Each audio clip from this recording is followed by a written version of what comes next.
Voici les étranges en bref. Executed.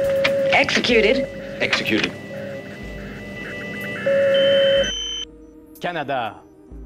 L'épave du HMS Terror, deuxième navire de l'expédition Franklin parti à la recherche en mai 1845 d'une nouvelle voie maritime permettant de relier l'océan Atlantique à l'océan Pacifique, vient d'être retrouvé dans l'Arctique.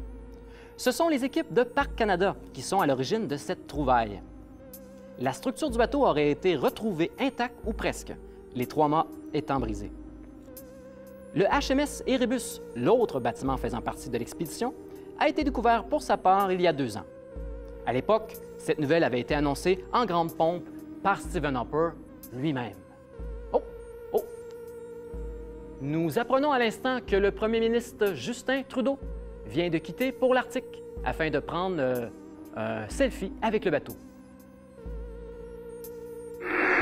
Vatican. L'ancien exorciste du Vatican et du diocèse de Rome, Gabriel Amorth, est mort à l'âge de 91 ans. Nommé prêtre en 1954, il devient le prêtre exorciste du Vatican en 1990, succédant au père Candido Amantini, qu'il avait secondé pendant plusieurs années. Il fonde à cette date l'Association internationale des exorcistes, qu'il présidera jusqu'à sa retraite à l'âge de 75 ans. Cette association, reconnue officiellement par le Vatican depuis 2014, compte aujourd'hui quelques 250 exorcistes dans 30 pays. Selon son éditeur en France, le père Amorth aurait réalisé au total 160 000 exorcismes. Si je fais un calcul rapide, là, ça fait 3200 exorcismes par année, c'est-à-dire 8 à 9 par jour. Et il s'en fait des possédés, ça. Belgique. Le 18 septembre au matin, les Bruxellois ont découvert un graffiti d'un immense pénis sur la façade d'un immeuble près de la barrière Saint-Gilles, dans le sud de la ville. L'œuvre aurait été réalisée en une seule nuit par un artiste dont on ne connaît toujours pas l'identité. Si ce portrait d'un membre masculin ne fait pas l'unanimité, il semble que ce ne soit pas la première fois que des graffitis de nature sexuelle soient peints sur les murs de la ville, comme vous pouvez le constater sur les photos apparaissant à l'écran. Personnellement, ça ne me choque pas. Bruxelles, c'est pas la capitale des moules et des frites. Chine. Les autorités chinoises ont fait savoir en conférence de presse que leur station spatiale était hors de contrôle, ce qui signifie que son entrée dans l'atmosphère pourrait poser quelques problèmes. Apparemment, il ne faudrait pas s'alarmer, mais cette nouvelle inquiète tout de même. Lancée en 2011, la station spatiale Tiangong-1 n'était heureusement plus en fonction depuis quelque temps déjà. Une nouvelle station a d'ailleurs été lancée dernièrement afin de la remplacer.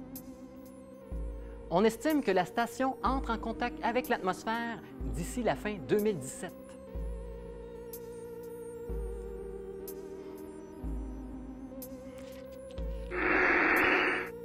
Islande.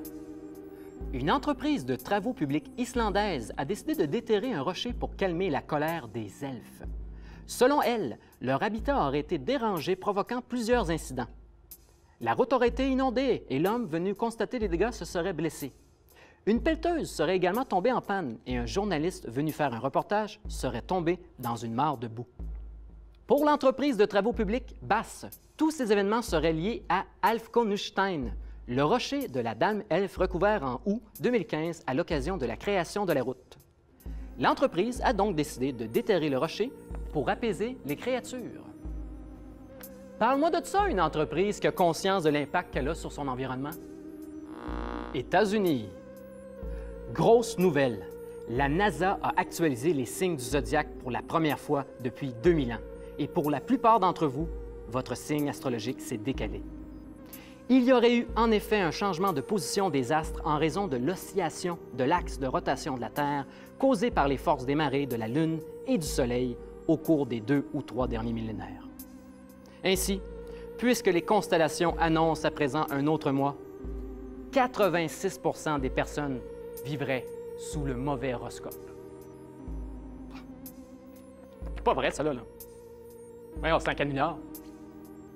Oui, un taureau. Ben oui, c'est ça. Voyons donc. Caroline, c'est... Pour nous suivre et découvrir d'autres nouvelles insolites, devenez fan de notre page Facebook. Vous pouvez aussi suivre l'étrange programme sur Twitter ou sur tcftv.ca.